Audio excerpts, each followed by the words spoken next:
C'est toujours un réel plaisir, chers téléspectateurs, de vous avoir tous les matins sur For You Media Africa. For You Matin qui s'ouvre encore en cette nouvelle semaine. Merci de votre fidélité au programme de For You Media Africa. On vous le rappelle également, vous pouvez nous suivre aussi à travers la 96.3 FM For You Radio. Tous nos programmes y sont également. Vous pouvez aussi appeler via les numéros de téléphone qui seront affichés tout à l'heure au bas de votre petit écran.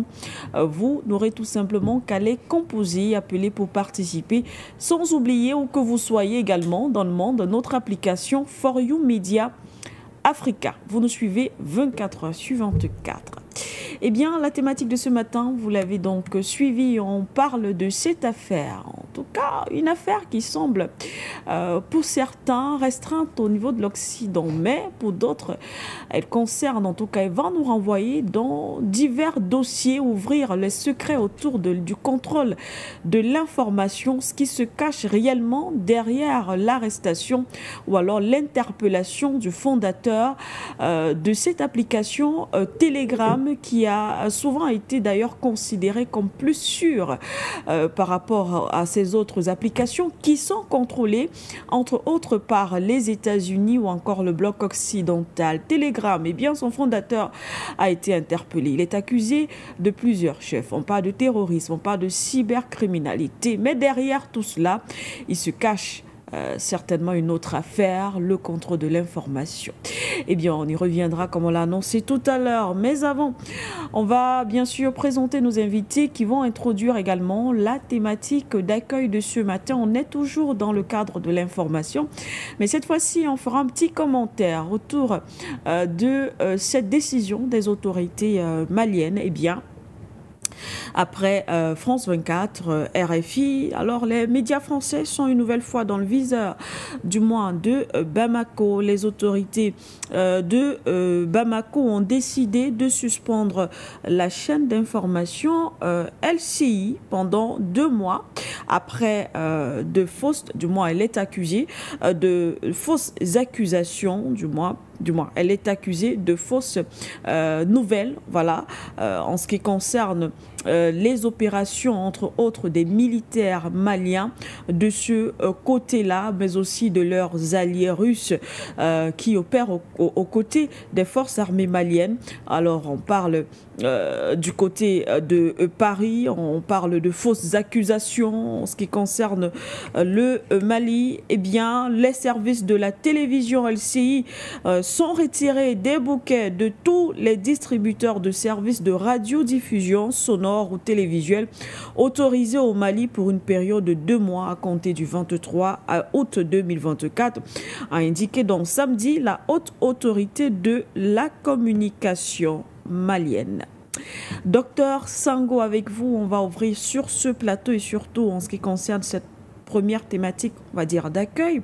Déjà, bonjour et merci d'être là, docteur Sango. Bonjour Madame Siké, bonjour à mes différents co-débatteurs, bonjour à l'Afrique, bonjour à la technique.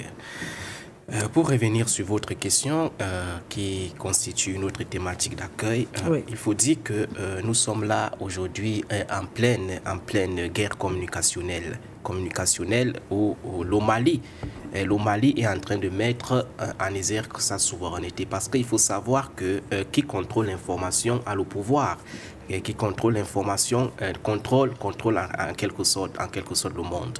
Et on voit qu'aujourd'hui, dans cette bataille de libération du Mali, la guerre a joué un rôle, les médias ont joué un rôle très important. Ouais. Et justement, parlant de ces médias mainstream qui, parfois, donnent le contraire de la réalité qui se passe sur le terrain.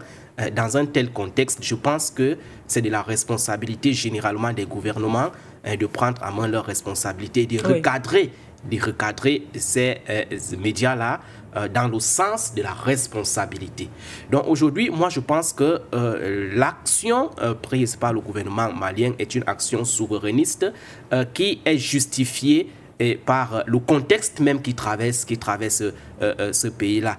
Les médias aujourd'hui ne devraient plus être des véhicules, n'est-ce pas, de transmission des informations qui participent à la déstabilisation des États. Donc, comme LCI et à la suite des autres médias, vous l'avez rappelé, oui. RFI et bien d'autres médias comme France 24, tout à fait.